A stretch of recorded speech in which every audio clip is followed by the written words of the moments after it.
మాతృదేవోభవ. చిన్న సుఖవీచిదాకిన చిందువేయు చిన్న దుఃఖానికేయద చీలిపోవు. చిందువేయని చీలని చిత్తము ఎప్పుడు దేవి పాదములందున్న దేవి ముక్తి. దేవి పాదములందున్న దేవి ముక్తి. ఏబిఎన్ ఆంధ్రజ్యోతి ప్రేక్షక మహాశయులందరికీ నవజీవన వేదం అనే కార్యక్రమంలో 262వ భాగానికి స్వాగతం పలుకుతున్నాం. త్యాగం 3 రకాలుగా ఉంటుందయా అని చెప్పాడు కిందటి భాగంలో. అందుకని ఇప్పుడు ఏది అసలు వదిలిపెట్టకూడదో చెబుతున్నాడు. సన్యాసం పేరు మీద లేకపోతే విరక్తి వచ్చి ఇవన్నీ ఎందుకని ఇవన్నీ ఇప్పుడు ఎందుకని వదిలేయడం పద్ధతి కాదయ్యా. ఊరికే పెట్టలేదు. యజ్ఞదాన తపఃకర్మణ త్యాజ్యం కార్యమేవతతు. యజ్ఞదాన తపఃకర్మణ త్యాజ్యం కార్యమేవతతు. యజ్ఞోదానం తపశ్చైవ పావనాని మనీషిణాం. యజ్ఞదాన తపఃకర్మ న త్యాజ్యం. యజ్ఞం చేయడం కానీ, దానాలు చేయడం కానీ, తపస్సు చేయడం కానీ, ఈ మూడింటిని కలిపి ఒక సమాసంగా యజ్ఞదాన తపఃకర్మ అన్నాడు కాబట్టి నా త్యాజ్యం అని నపుంసకలింగంలో చెప్పారు. లేకపోతే విడిగా ఉంటే 3. కార్యమేవతతు, చేసి తీరాలి. ఏది యజ్ఞం? కృతయుగంలో చేసినట్టు, త్రేతాయుగంలో చేసినట్టు అప్పటి శాస్త్రీయంగా ఉన్నటువంటి వాజిపేయాలు, అశ్వమేధాలు ఇప్పుడు చెయ్యలేం, కష్టం. చేసినా చాలా తేడాలు వస్తాయి. అంచేత ఈ కాలంలో చేయవలసిన యజ్ఞం కలియుగంలో బాగా సాధ్యమైంది, సులభమైంది, సుఖమైంది కూడా జపయజ్ఞం. భగవద్గీత మన విష్ణు సహస్ర భాష్యంలో శంకరాచార్య కూడా చెబుతారు. గంగానది, యమునా నది, గోదావరి నది మీ జీవితాలను పవిత్రం చేస్తాయో లేదో నేను చెప్పలేను, కానీ జపయజ్ఞం పవిత్రం చేసి తీరుతుంది అంటారే. ఆ మనస్సులో చేసే జపయజ్ఞం, దాన్నే నేను నామస్మరణ అని చెప్పి అది చెయ్యమని చెబుతున్నా. ఈ భౌతికమైన యజ్ఞాల విషయానికి వస్తే కొన్ని కుదురుతాయి, కొన్ని కుదరవు. అసలు ఇప్పుడున్న సందర్భాల్లో ఏమండి, ఉద్యోగాలు చేసుకున్నటువంటి బ్రాహ్మణ యువకులు సంధ్యావందనం చేయలేక యాతన పడుతున్నారు. వాళ్ళు త్రికాల సంధ్యావందనం కాదు, అకాల సంధ్యావందనం చేస్తున్నారు పాపం. ఈ సాఫ్ట్వేర్ ఉద్యోగాలు చేస్తారు, రాత్రి 11ంటికి వస్తారు, ఏం చేస్తారు సంధ్యావందనం? వాళ్ళు పట్టుకుని 5:30, 6:30 లోపుగా సంధ్యావందనం చేయకపోతే నీకు రౌరవాది నరకాలు ఖాయమని బెదిరిస్తే భయపడిపోతారు తప్పితే చేయగలరండి? అంటే ఎప్పుడు కలియుగంలో పద్ధతులు వేరుగా ఉంటాయి, అంత కంగారు పడిపోక్కర్లేదు. ఇప్పుడు మనం చేసే సంధ్యావందనం వల్ల అక్కడ సూర్యుడేం ఉదయించట్లా, అస్తమించట్లా, అంత కంగారు పడిపోక్కర్లేదు దానికి. అలాగని మానేయమని కాదు. అక్కడ ఈవేళ కాలమాన పరిస్థితులను బట్టి వ్యవహరించుకోకపోతే ఎలా నడుస్తుంది? అపరాధ భావం మిగిలిపోతుంది చాలా మందిలో పాపం, ముఖ్యంగా కుర్రాళ్ళు. పెద్దాళ్ళకి ఇబ్బంది లేదని వీళ్ళు దుంపదాకా మానేసి అరుగుల మీద కూర్చుని కబుర్లు చెబుతారు సంధ్యావందనం చేసే సమయాల్లో. ఖాళీగా ఉన్నవాళ్ళు, రిటైర్ అయిపోయిన వాళ్ళు చేయరండి. సాయంత్రం వేసిన గ్రౌండ్లో చేరిపోతారు అందరం. ఒక్కడ సంధ్యావందనం చేయడు. బ్రాహ్మణాచార్యాలు పోయాయండి, ఈ పోయిన వాళ్ళు ఈయనొకడు. లేదా 6ంటికి ఇక్కడ ఎందుకున్నావు గ్రౌండ్లో, ఇంటికి వెళ్ళి సంధ్యావందనం చేసుకోక చేయడు. కానీ నిజంగా నిజాయితీగా ఆలోచిస్తున్నది కుర్రాళ్ళు, యువతరం. వాళ్ళు దెబ్బతింటున్నారు, వాళ్ళు భయం వేసిస్తుంది. అందుకే ఆచారాల గురించి చెప్పినప్పుడు అంత ఇదో తప్పనిసరి అన్నట్టుగా చెప్పద్దు. ప్రతిదానికి వాపక్షాలు ఉన్నాయి. అసలు అన్ని యజ్ఞాల్లోకి యజ్ఞానాం జపయజ్ఞోస్మి అని భగవంతుడే చెప్పాడు విభూతి యోగంలో. అంచేత భౌతికంగా చేసే అగ్నిహోత్రమో యజ్ఞమో ఇవన్నీ ఇప్పుడు కుదిరేవి కావు. అపార్ట్మెంట్లో అగ్నిహోత్రం ఎలా చేస్తారండి? ఎన్ని ఇబ్బందులు ఉన్నాయండి అందులో. ముందు పక్కవాళ్ళు ఊరుకుంటారండి? అంచేత అవి చెయ్యలేదని దయచేసి నేను చెబుతున్న ఈ సంధ్యావందన యోగ్యత కలిగిన వారు ఎవ్వరు ఇవి సమయానికి చేయలేకపోతున్నామని బాధపడకుండా సంధ్యావందనం సారాంశం గాయత్రి జపం. పొద్దున్న సాయంత్రం ఏదో ఒక సమయంలో ముందు స్నానం చేసేసి ఒక చోట కూర్చుని 108 సార్లు గాయత్రి జపం చేసేస్తే సంధ్యావందనం అయిపోయినట్టే. ఇక పూట అంగన్యాస కరన్యాసాలు చేశామా, లెక్కగా చేశామా, గోచి పెట్టామా, మధ్యలో గోచి ఊడిందా అని ఉంటే మొహమాటం లేకుండా చెబుతున్నా, దృష్టి గోచి మీద ఉంటుంది, గాయత్రి మీద ఉండదు. ఈ నిబంధనలు సుఖంగా జరగడం కోసం పెట్టారు కానీ మనం భయపడ్డానికి కాదు. గాయత్రి జపం ముఖ్యం. అంటే సాఫ్ట్వేర్ ఉద్యోగస్తులు ఉద్యోగాలు ముగించుకుని ఏ 9ంటికో ఇంటికి వెళ్ళారు. ఎలాగో ఏమంటే చికాగ్గా ఉంటుంది, స్నానం చేస్తారు కదా, అంత చేయలేని పరిస్థితిలో కాళ్ళు చేతులు కడుక్కోండి శుభ్రంగాను, ఒక చోట కూర్చోండి, ముందు ఆ వచ్చిన బట్టలు విప్పేయండి, వేరే శుభ్రమైన బట్టలు ఉడకడం, ఒక చోట కూర్చోండి, 108 జపం చేసేయండి, మీ పని మీరు చూసుకోండి. ఏమైనా జరిగితే నాకు భార్యండి ఆ పాపం మానేయకండి. ఎందుకంటే పాపం చాలామంది అడుగుతున్నారు, ఇబ్బంది పడుతున్నారు. భగవంతుడు దాన్ని మానద్దని చెబుతున్నాడు, కానీ ఇంత విధిపూర్వకంగా ఇలాగ కలియుగంలో సాధ్యం కాదు, దానికి తెలుసు. రాముడు కాలంలో ఆయన పాటించిన యుద్ధ ధర్మాలు భారత కాలంలో కృష్ణుడు ఆయన పాటించలేదు. కారణం కాలం మారింది కాబట్టి. అన్ని ధర్మాలు ఇంతే. మధ్యాహ్నం 3:30 గంటల వేళ దొరికిన రావణాసురుణ్ణి, కింద పడిన వాడిని, దీనంగా ఉన్నావు, చూస్తున్నావు, చంపను పో అని పంపించాడు. అదే కర్ణుడు అంతకంటే దీనంగా రథచక్రం పైకి లాక్కుంటూ ఉంటే అర్జునుడు చంపడం అధర్మం, అధర్మం లేదు, ధర్మం లేదు, వీషేని మోకాల మీద గిల్లి ద్రౌపదీ వస్త్రాపహరణం పద్యాలన్నీ 600 శృతిలో మళ్లీ బాడి చంపించాడు. ద్రోణాచార్యులను చంపడం కోసం అబద్ధం ఆడమని విపరీతమైన ఒత్తిడి చేశాడు ధర్మరాజు మీదను అర్జునుడి మీద కూడా. అప్పుడు ఎక్కువ ఎదిరించింది అర్జునుడు ధర్మరాజు కంటే. అసలు చాలా మందికి తెలియదు, అర్జునుడు ఎక్కువ బాధపడ్డాడు. తొడ మీద కొట్టడానికి భీముడు సందేహిస్తుంటే చూపించి కొట్టమని చెప్పాడు. మరి ఇవన్నీ రాముడుగా ఏ రాముడు ఉన్నాడో ఆ రాముడే కృష్ణుడుగా ఉండి చేసిన పనులు. కారణం యుగధర్మం, మానవ ప్రవృత్తి. మరి అదే మానవ ప్రవృత్తిలో కలియుగంలో సాఫ్ట్వేర్ ఉద్యోగాలు, ఇతరత్ర ఉద్యోగాల కారణంగా కొన్ని ప్రాచీనమైన ఆచారాలు చేయలేకపోతే కొంపలంటుకుపోతాయా? సూటిగా ప్రశ్నిస్తున్నా. ఎవ్వరూ వాటి గురించి అంత ఒత్తిడి చేసి ప్రవచనాలు చెప్పకూడదు. అసలు అది భయపెట్టేస్తుంది సమాజాన్ని. వాళ్ళు చేయలేరు, చేయకుండా ఉండలేరు, మనస్సులో ఇది చింత, ఈ ఆందోళనతో ఆఫీస్కి వెళ్తాడు, ఆ పని చెడిపోతుంది. అందుకని గాయత్రి జపాన్ని మించింది లేదు. శుభ్రంగా స్నానం చేసి ఓ చోట కూర్చుని శుభ్రమైన బట్ట, ఉతికిన బట్ట చాలు. దానికి ఓ పట్టుబట్టలని అక్కల, ఉతికిన బట్ట. పట్టుబట్ట ఎందుకంటే ఆ దుమ్ము అది పడితే రాలిపోతుంది, అంతకంటే పట్టుకి ఏమీ లేదు ప్రశస్తి అక్కడ. పైగా కొన్ని లక్షల జీవులు చచ్చిపోతే పట్టుబట్ట వస్తుంది, అదంత పవిత్రమేం కాదు, దాని గురించి అంత ప్రచారం చేయక్కల. అది ఉతికిన బట్ట, శుభ్రమైన బట్ట అర్థం. శాస్త్రాల్లో ఎక్కడ పట్టుబట్ట మాట లేదండి. హాయిగా పాలసముద్రంలో పడుకునేవాడికి ఉంటుంది పట్టుబట్ట, సంధ్యావందనం చేసేవాడికి పట్టుబట్ట దేనికి? ఉతికిన బట్ట. అది శుభ్రత కోసం, అంతకంటే ఏం లే. అది చెమట పట్టిన బట్ట కట్టుకుంటే లోపల దురద పెడుతూ ఉంటుంది, చికాగ్గా ఉంటుంది, జపం కుదరదు. ఈ వాతావరణం ఇన్ని కుదిరినా ఇప్పుడు మానసికమైన భయం కారణంగా కుదరడం లేదు. అంటే దానికి పరిష్కారం మొహమాటం లేకుండా చెబుతున్నా. చేయగలిగినప్పుడు చేయండి, చేయలేనప్పుడు 108 సార్లు జపం చేస్తే హాయిగా సరిపోతుంది, అంతకంటే ఏమీ అవసరం లేదు. యజ్ఞానాం జపయజ్ఞోస్మి. దానం ఇది మానకూడదు. ఇది పూర్వం వాళ్ళకంటే ఎక్కువ చేయగలం మనం. ఎవ్వరికీ 2 పిల్లలు మించి లేరు. ఆ 2కి ఎంత అవసరమో తెలుసు. అనవసరంగా వాళ్ళకి పెట్టేస్తున్నాం, బట్టికెళ్ళి కోట్లు కోట్లు కోట్లు పెట్టేస్తున్నాం. వాళ్ళ చదువులకి, వాళ్ళ ఆరోగ్యాలకి, వాళ్ళ బహుమతులకి, వాళ్ళ సెల్ ఫోన్లకి, వాళ్ళ బళ్ళకి, వాళ్ళ తెళ్ళకి, చివరికి వాళ్ళ అనారోగ్యాలకి. ఈ తిళ్ళు కారణంగా అనారోగ్యాలు. అది కాస్త మానుకుని బీద బిక్కి బలహీన వర్గాలు చాలామంది అందరం మన పిల్లలు లాంటి వాళ్ళేని వాళ్ళకి దానాలు చేయాలి, వాళ్ళ కోసం పాటుపడాలి. అప్పుడు కొంచెం ఏదో ఏ మార్గంలో ఎలా సంపాదించినా ఆ దాన ధర్మాలు ఏవో చేస్తున్నా కొంచెం మనసులో సంతృప్తి అయినా ఉంటుంది. పోన్లే, అన్నింటినీ మనం మార్చలేం, సంపాదించిన దాంట్లో ఎక్కువ భాగం దానమే చేస్తున్నాం కదా అని సంతృప్తి పడవచ్చు. ఆ దానం మానకూడదు. అలాగే తపస్సు, ముందు భజన, దాని నుంచి స్మరణ, దాని నుంచి ధ్యానం, దాని నుంచి తపస్సు. తపస్వధర్మ వర్తిత్వం. ముక్కు మూసుకోవడం కాదు, నేను ఎన్నోసార్లు చెప్పాను, మళ్ళీ చెబుతున్నా. ఆ కార్యాలయంలో లేదా భార్యాలయంలో మీ బాధ్యతలేవో సక్రమంగా చేయండి, అదంతా తపస్సే.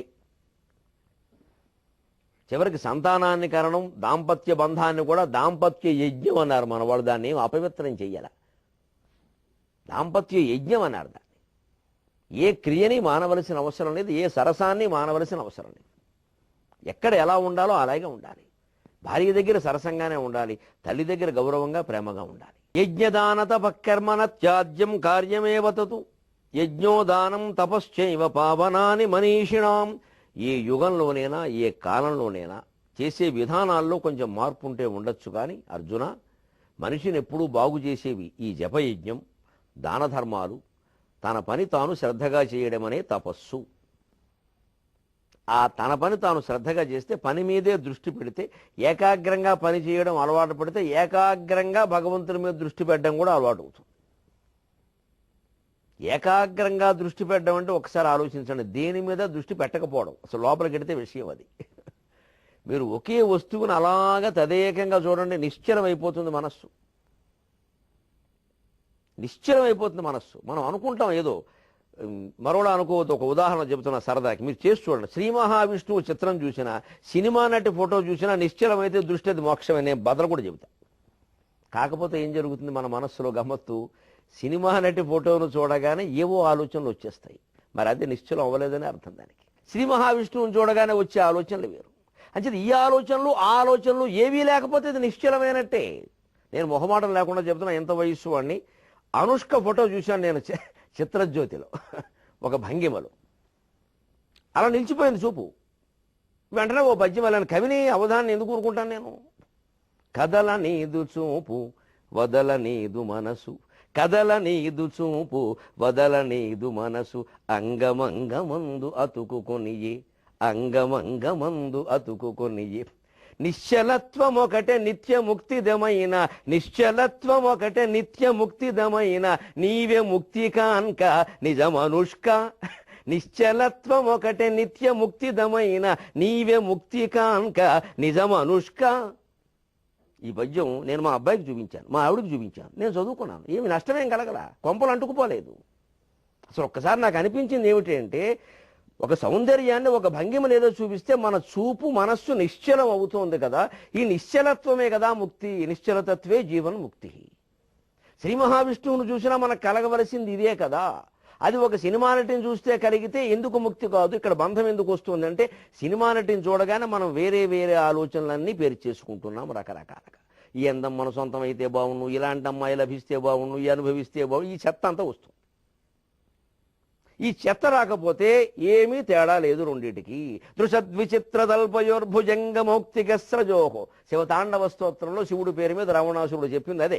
దృషద్విచిత్రతల్పయోర్భుజంగమౌక్తికస్రజోహో, గరిష్టరత్నలోష్టజో సుహృద్విపక్షపక్షయో, తృణారవింద చక్షుషో ప్రజామహీ మహేంద్రయో, సమప్రవృత్తిక కదా సదా శివం భజామ్యకం. బండరాతికి పట్టుపానుపుకి, గడ్డి పరకకి శ్రీ మహావిష్ణువుకి చూడండి ఏం పోల్చాడు. గడ్డి పరకకి శ్రీ మహావిష్ణువుకి. తృణారవింద చక్షుషో, తృణ అరవింద చక్షుష, అరవింద చక్షు విష్ణువు, తృణ గడ్డి పరక. ఇది వేదాంతం. నిశ్చలమైన తత్వం అంటే ఇది. అందరికీ కుదురుతుందా పక్కన విషయం, కుదరవలసిందే ఇది. అంటే ఇప్పుడు మిగిలినవన్నీ పక్కనెట్టండి. మీరు కంప్యూటర్ మీదే పనిచేస్తున్నారు, కంప్యూటర్ మీదే దృష్టి పెట్టండి. ఆలోచన రహిత స్థితి అప్రయత్నంగా ఏర్పడుతుందండి. చీపురు పెట్టి ఊడుస్తున్నారు, ఊడిచే నేల మీద దృష్టి పెట్టండి, చీపురు పని చీపురు చేస్తూనే ఉంటుంది, మీకు ఏకాగ్రత ఏర్పడుతుంది. టిఫిన్ తింటున్నారు, టిఫిన్ మీద దృష్టి పెట్టండి, వేరే ఆలోచన రానివ్వకండి. టిఫిన్ బాగుంటుంది, రుచిగా ఉంటుంది, చేసిన వాళ్ళని మెచ్చుకుంటారు, అంతకంటే ఉండదు, వదిలేస్తారు ఆ విషయాన్ని. ఇక అక్కడి నుంచి ఏమిటో ఇలాంటివి తిన్నప్పుడు నాకు రోజు ఇదే చేస్తూ ఉంటే బాగుండని అనిపించకూడదు. అదే బంధం అంటే. అనిపించడమే బంధం, అనిపించకుండా ఉండడమే మోక్షం. అందుకని తపస్సు అంటే అది, తపస్సు స్వధర్మవర్తిత్వం. ఇప్పుడు మనం అందరం తపస్సు చేస్తున్నట్టే, ఆ ఏకాగ్రంగా చేయడంలో ఏవేవో ఆలోచిస్తున్నాం, ఏవేవో పెట్టు. ఇంకా అసలు కొంత పని నడవదో ఆలోచనలు వచ్చేస్తూ ఉంటాయి. చక్కగా ఏదో ఆద్యకానికి దానికి పితృదేవతల కోసం పదార్థాలు తయారు చేస్తారు ఆడవాళ్ళు, పాపం పూర్వం చేసేవాళ్ళు చాలా కష్టపడి. అప్పుడు ఏవో మాట్లాడుకుంటూ ఉంటే చెత్త అంతా వస్తుంది అక్కడికి. ఏం మాట్లాడకుండా నమశివాయ అనుకుంటూ చేస్తే ఏకాగ్రత కుదురుతుంది. అది భగవత్ పూజ. ఆశ్చర్యంగా ఉంటుందని మీకు. గయలో సీతాదేవి, రామచంద్రమూర్తి అక్కడ దశరథుడికి శ్రాద్ధం పెడదామని అనుకుని ఏదో సామగ్రి కోసం రాముడు లక్ష్మణుడు వెళ్ళారట. అప్పుడు సీతాదేవి సరదాకి అక్కడ ఉండే తడి ఇసుక తీసి ఇలా ముద్ద చేసి, పిండం అంటారు, ఇదేనేమో మగవాళ్ళు పెడతారు, మనం పెట్టకూడదు అంటారు. ఏమిటో మాకు కూడా అవకాశం ఉంటే బాగుండు. మా అవగారికి ఎప్పుడైనా చేత్తో ముద్దైనా పెట్టలేదు, ఎందుకు పిండం పెట్టే అవకాశమైనా లేకుండా పోయింది అని అలా వెళ్ళిపోయాడు అనుకుంటూ పాపం ఆ సీతాదేవి తడి ఇసుకుని ఇలా ముద్ద చేసిందిట. దశరథుడు ఆ పక్కనే ఉన్న శబరి నది ఏదో అంటారు దాన్ని, ఆ నది నుంచి ఇలా చెయ్యి పెట్టుకొచ్చి, అమ్మా కోడలా పెట్టమ్మా అన్నట్టు. ఏం అదృష్టం అండి ఆ తల్లిది, ఏం అదృష్టం అండి, ఏమి సంఘటన అండి. ఇంతమంది గయ్యి వెళ్ళాం, సీతాసాక్షి చెట్టు కింద ఉన్నాం, ఈ కథ నుంచి తత్వం తెలుసుకున్నాం. ఆ కథ చెప్పిన వాడిని ఏదో మెచ్చేసుకుని రూపాయి ఇచ్చాం కానీ, కథ వింటే పుణ్యం అనుకున్నాం కానీ, తడి ఇసుకని ముద్ద చేస్తే అది పిండంగా భావించి దశరథుడు తీసుకుందుకు వచ్చాడా. చివరికి రామచంద్రమూర్తి వచ్చాక, మా అవగారు వచ్చారు నేను పెట్టానని చెప్పినారు. ఊరుకో డొక్కు కబుర్లు చెప్పక నువ్వు పెట్టవేమిటన్నట్టే. లేదు నేను పెట్టాను, కావాలంటే నదిని అడగండి అందిట, కావాలంటే ఆవు చూసింది అడగండి అందిట, ఆ బ్రాహ్మణులు చూశారు అడగమందిట, చెట్టు చూసింది అడగమందిట. ఆ నది అబద్ధం చెప్పింది, చూడలేదు. ఎందుకంటే రాముడు అలా చేస్తే రాముడు పెట్టడు. రాముడు పెడితే తనలో రాముడు స్నానం చేస్తాడు, తనకు పుణ్యం వస్తుంది. అందుకని రాముడు స్నానం చేయడం కోసం నది నేను చూడలేదు అందిట. సీతాదేవికి బాధ కలిగింది పాపం. గోవుని అడిగారట. రాముడు మళ్ళీ ఆ పిండం పెట్టి గోవుకి పెడతాడు, ఆ పిండం మీద ఆశతో గోవు నేను చూడలేదు అందిట. సీతాదేవికి బాధ కలిగింది. అక్కడ పండాలు ఉంటారు పురోహితులు, వాళ్ళని అడిగితే అలా సీతాదేవి పెట్టేసిందని చెప్పేస్తే వాళ్ళకి డబ్బులు రావు, వాళ్ళ చేత కర్మ చేయరు మళ్ళీ. అందుకని వాళ్ళు డబ్బుల మీద కాంక్షతో మేము చూడలేదన్నట్ట. సీతాదేవి బాధపడింది. ఎంత చిత్రమైన కదండి. చివరికి అక్కడ ఉండే మర్రి చెట్టు మాత్రం నేను చూశా, వీళ్ళందరూ అబద్ధాలు చెబుతున్నారు, సీత పెట్టింది. సీత ఆ చెట్టుకు వరం ఇచ్చింది, నువ్వు శాశ్వతంగా ఉంటావు, సీతా సాక్షి. ఆ చెట్టు పేరు ఇప్పటికీ అది. గజలో పిండాలు పెట్టే చోట ఉన్న మర్రి చెట్టు పేరు మర్రి చెట్టు కాదు, సీతా సాక్షి. ఈ నది ఎండిపోతుందని చెప్పించింది, ఆ గోవుకి పిండాలే దిక్కని చెప్పించింది. ఆ పండాలకి శాపం ఇచ్చింది, మీరు కోట్లు సంపాదించినా సరే అడుక్కు తింటూ ఉంటారు, మీ గతి ఎంతే అంది. ఎప్పటికీ వాళ్ళ గతి ఎంతే. మనం ఏదో కూర్చుంటే నెత్తి మీద చేయటి, ఎంత ఇస్తావో చెప్పు, ఎంత ఇస్తావో చెప్పు. ఏమిటండి దౌర్భాగ్యం. ఒక్కొక్కళ్ళు కోట్లు ఆస్తులు ఉన్నాయి వాళ్ళకి. తుళ్ళూరులో 10 ఎకరాలు కొనగలిగిన వాడు కాశీలో ఉన్నాడు ఇవాళ గైలో. ఈ కర్మ ఎందుకు వచ్చింది? అబద్ధం చెప్పడం వల్ల. ఈ మొత్తం కథ నుంచి మనం గ్రహించవలసింది, అబద్ధం చెప్పకూడదనే విషయమా పిండమా? గ్రహింతురుగాక. ఎంత గొప్ప తత్వాన్ని గ్రహించవలసిన జాతి తత్తికొడుకులు అయిపోతున్నామండి. ఈ పిండం, ఆ చెట్టు, అక్కడ దండం పెట్టుకోవడం అది ముఖ్యమా? అయ్యో అబద్ధం ఆడకూడదు, అబద్ధం ఆడకూడదు. అబద్ధం ఆడడం వల్ల సీతాదేవి అంతటా ఆవిడ బాధపడింది. మానవులు ఇలా ఉంటారన్నమాట. సీతాదేవి విషయంలోనే అబద్ధాలు ఆడారు వీళ్ళు. అబద్ధం మన ఇష్టం వచ్చిన కారు కోతలు కూర్చున్న వాడు అబద్ధం ఆడలేదా? సీతాదేవినే మాయ చేసింది ప్రపంచం. మనం ఎంత ఈ కథల నుంచి ఈ తత్వాన్ని గ్రహించాలి. అందుకని యజ్ఞోదానం తపస్సేవ పావనాన్ని మనీషున శ్రద్ధగా చేయాలి. శ్రద్ధయా క్రీతి శ్రాద్ధం. అందుకని ఓ పని చేస్తున్నాం, శ్రద్ధగా చేయాలి. అశ్రద్ధయా హుతం దత్తం ఇదివరకు చెప్పాడు. అంచేత మనం ఏ పని చేస్తున్నా సరే శ్రద్ధగా చేస్తే అది తపస్సు. ఇంతటి తపస్సు రామచంద్రుని యందు భక్తి సుధారసంగా ఎలా ప్రవహిస్తుందో దాశరథి శతకంలో రామదాసు చెబుతున్నాడు. కర కరవంశజ వినుము, ఖర కరవంశజ వినుము, అఖండిత భూత పిశాచఢాకిని జ్వర పరితాప సర్ప భయవారకమైన, అఖండిత భూత పిశాచఢాకిని జ్వర పరితాప సర్ప భయవారకమైన, భవత్పదాబ్జ విస్ఫురదురు వజ్రపంజరముజొచ్చితి. రామచంద్రమూర్తి ఖర కరవంశజ వినుము, అఖండిత భూత పిశాచఢాకిని జ్వర పరితాప సర్ప భయవారకమైన, భవత్పదాబ్జ విస్ఫురదురు వజ్రపంజరముజొచ్చితి. నీయడ దీన మానవోద్ధర బిరుదాంకమే మరకు, నీయడ దీన మానవోద్ధర బిరుదాంకమే మరకు, దాశరథి కరుణాపయోనిధి. దాశరథి కరుణాపయోనిధి. ఖర కరవంశజ, తీవ్రమైన కిరణాలు కలిగిన సూర్యుని వంశంలో పుట్టావయ్యా. నువ్వెంత తీవ్రంగా ఈ పాపాలనేటువంటి బురదను ఇంకింపచేస్తావో మాకు తెలుసునయ్యా. నీ వంశమే అటువంటిది. వినుము, దేవుణ్ణి వినమంటున్నాడు. ఎంత ప్రేమో, ఎంత చనువో. పద్యాలు రాయిగా రాయిగా రామదాసుకు చనువు ఎక్కువైంది. నేను క్రమంగా చంకెక్కుతున్నాడు ఆయన. రాముడు కూడా ఎక్కించుకుంటాడు. మన సొమ్మేం పోయింది, మనం కూడా రామదాసుతో పాటు ఎక్కేద్దాం. అఖండిత భూత పిశాచ ఢాకిని జ్వర పరితాప సర్పభయవారకమైన, భవత్పదాబ్జ విస్ఫురదురు వజ్రపంజరము. భగవంతుని పాదాలు, రామచంద్రమూర్తి పాదాలనేవి ఎటువంటివంటే అది వజ్రపంజరంట. వజ్రంతో చేసిన పంజరం ఉంటే లోపలికి గాలి వస్తుంది. పంజరం కదా, మన అదేమిటి గది కాదు కదా, పంజరం అంటే చిల్లులు ఉంటాయి కాబట్టి గాలి వస్తుంది. కానీ ఏది బయట నుంచి దాన్ని ఏం చేయలేదు. ఒక చిలక పంజరంలో ఉందనుకోండి, గ్రద్ద వచ్చి కూడా చిలకని ఏం చేయలేదు, ఆ ముక్కు దూరదు అందులో, దీనికి గాలి వస్తూ ఉంటుంది. యజమాని ఏమైనా పెట్టదలుచుకుంటే అందులోంచి పెడతాడు, లేదా పునః తలుపు తీస్తాడు. అలాగే మనం కూడా రామపాదములనేటువంటి పంజరాన్ని ఆశ్రయించిన చిలకలం కావాలి. రామచిలుకలం కావాలి మనం. అది వజ్రపంజరం మనకి. రామరక్ష, శ్రీరామరక్ష అంటారు. ఎంతటి దేవతల మీద ఎన్ని రక్షా స్తోత్రాలు రాసినా శ్రీరామరక్షా స్తోత్రమే చాలా గొప్పది. శ్రీరామరక్ష సర్వజగద్ రక్ష అంతే.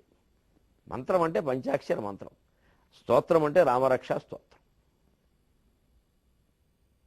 అదొక స్థిరమైనటువంటి భావన. అవన్నీ హీరోలు లాంటివి. పంచాక్షర మంత్రం కానీ రామరక్షా స్తోత్రం కానీ హీరోలు లాంటివి. సహస్రనామం అంటే లలితా సహస్రం. అవి పై స్థాయి. ఇది దాన్ని మించింది ఉండదు. ఇంక మిగిలినవన్నీ 2, 3, 4 అంకెలు వేసుకోవడమే. అందుకని పదాబ్జ విస్ఫురదురు వజ్రపంజరము. నీ పాదములు అనేటువంటి వజ్రపంజరము చొచ్చిది. నేను ఆశ్రయించాను, చిలకల అందులో చేరిపోయానయ్యా. నీ 2 కాళ్ళ మధ్యలో కొంచెం గూళ్ళ ఖాళీగా ఉంది, ఆ గూళ్ళో చేరిపోయాను. ఎంత బుద్ధిగా చెబుతున్నాడు. దానివల్ల ప్రయోజనం ఏమిట?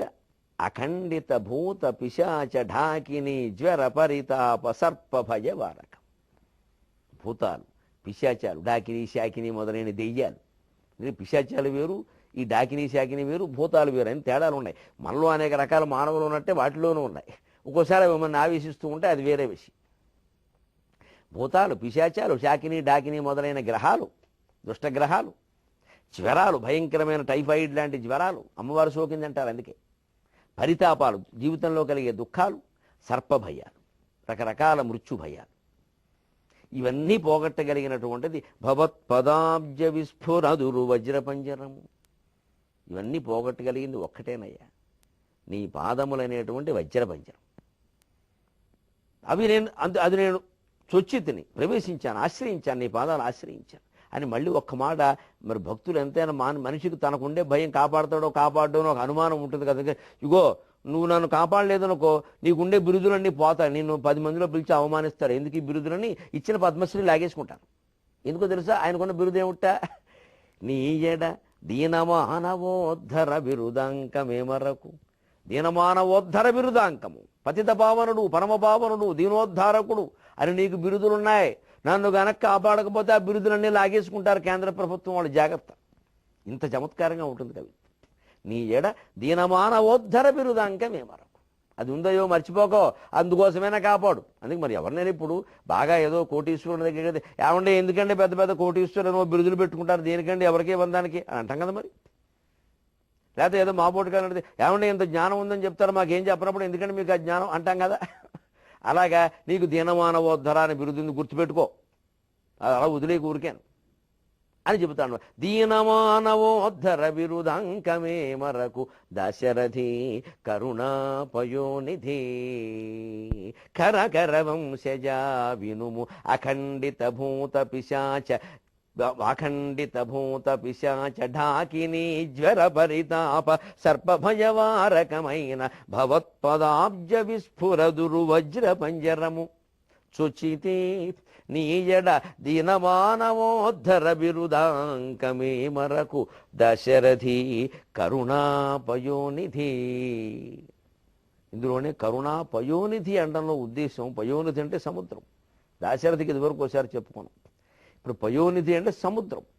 సముద్రంలో ఎంతమంది ఎన్ని నీళ్లు తోడుకున్నా, అసలు తోడుకునేవాడు ఎవడు ఉండడు, ఏం చేసుకుంటాం ఆ నీళ్లు.